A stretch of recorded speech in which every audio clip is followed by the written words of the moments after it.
Good day everyone, we are here to present topic 4, traditional approaches to exchange rate and balance of payments determination. Let's start with overview of the Elasticity's approach. The Elasticity's approach emphasizes price changes as a determinant of a nation's balance of payments and exchange rate. The Elasticity's approach is helpful in understanding the different outcomes that might arise from the short to long run. Next, let's look at traditional approaches. Traditional approaches to balance of payments and exchange rate determination assume that capital flows occur only to finance real sector transactions. Hence, the quantity of foreign exchange demanded and the quantity of foreign exchange supply depend only on international transactions of goods and services. The demand for and supply of foreign exchange. The demand for a nation's currency is dependent upon foreign residents' demand for, that is, it depends on foreign residents' desire to obtain the domestic currency to facilitate their purchases of the domestic country's exports. The supply of a nation's currency is dependent upon domestic residents' demand for imports. That is, when a nation's residents import, they supply the domestic currency as payment. Now, let's see the US import demand and the demand for the euro with picture given. The panel illustrates an import demand curve for the United States as combinations of the quantities of champagne demanded at various prices. Next, the panel illustrates the corresponding demand for foreign exchange as combinations of the quantities of foreign exchange demanded at various exchange rates.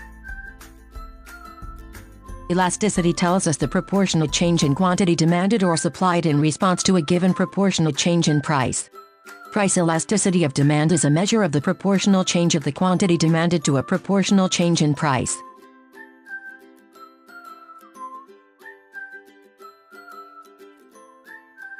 Elasticity of import demand and the elasticity of foreign exchange demand. Look at the picture. In the left-hand panel, the import demand curve denoted EC is more elastic than the demand curve DC. In the right-hand panel, the foreign exchange demand curve denoted DEUR is more elastic than the foreign exchange demand curve DEUR.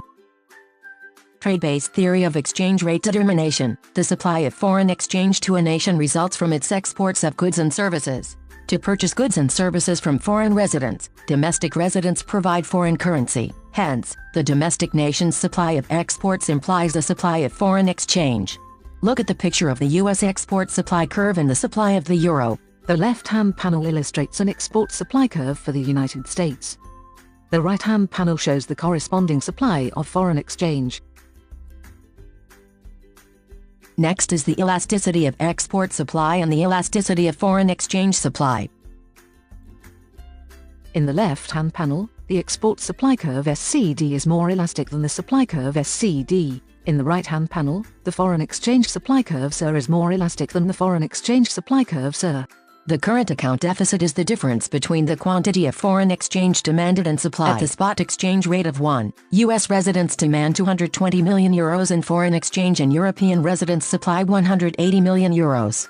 The role of elasticity is the amount of depreciation required to eliminate this deficit depends on elasticity. When demand and supply are relatively more elastic, a smaller depreciation is required to eliminate the current account deficit.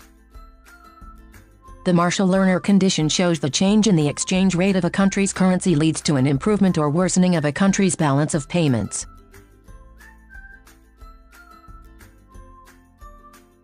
That's all from us.